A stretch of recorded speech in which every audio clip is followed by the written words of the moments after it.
দর্শক, রাজধানীর আশকোনায় হজ ক্যাম্পে চলছে হজ ফ্লাইটের আনুষ্ঠানিক উদ্বোধনী অনুষ্ঠান। সেখানে আছেন সহকর্মী এস.এম. আরিফ। সরাসরি যুক্ত হচ্ছি তার সাথে। আরিফ, আপনার কাছ থেকে জানতে চাচ্ছি হজ ফ্লাইটের উদ্বোধন এবং হজ যাত্রার প্রস্তুতি নিয়ে কি তথ্য আছে আপনার কাছে, জানাবেন আমাদের।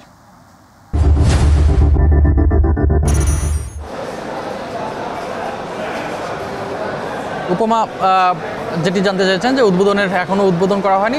অতিথিরা যারা রয়েছেন তারা এই হজ ক্যাম্পে এসেছেন। কিছুক্ষণের মধ্যে হয়তো হজের যে এবার ফ্লাইট শুরু হবে সেটি উদ্বোধন করা হবে। এবং আপনি আরেকটি জানতে চেয়েছেন যে আসলে হাজিদের অবস্থান কি, তারা কিভাবে প্রস্তুতি নিচ্ছেন। সব প্রস্তুতি এখন প্রায় সম্পন্ন। আপনি জানেন যে শুধু আজকে থেকেই ফ্লাইট শুরু হয়ে যাবে। সেখানে আজকে যে প্রথম ফ্লাইটটি হবে সেখানে 419 জন হজ যাত্রী তারা কিন্তু আজকে প্রথম দিনের ফ্লাইটে রওনা দেবেন। এবং সেই ফ্লাইটটি আমরা যতটুকু জানতে পেরেছি সোয়া 2টার দিকে ঢাকা ছেড়ে যাবে, হযরত শাহজালাল বিমানবন্দর ছেড়ে যাবে।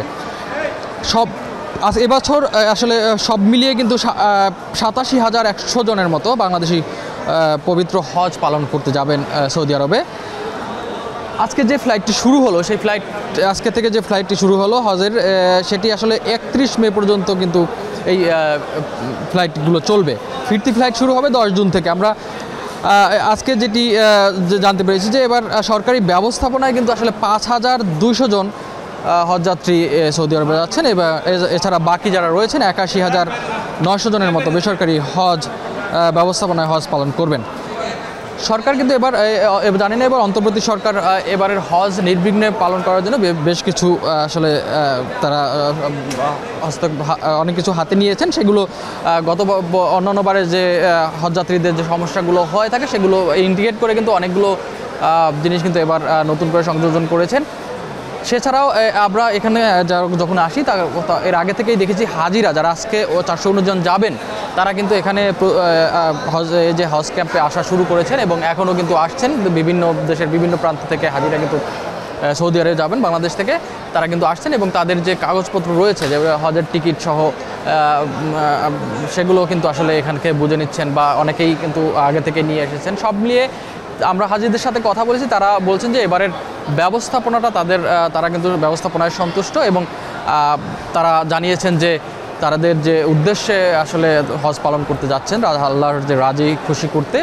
আপনি জানেন যে ইসলামের যে 5টি স্তম্ভ তার মধ্যে একটি হজ, এবং হজ সবার জন্য ফরজ না।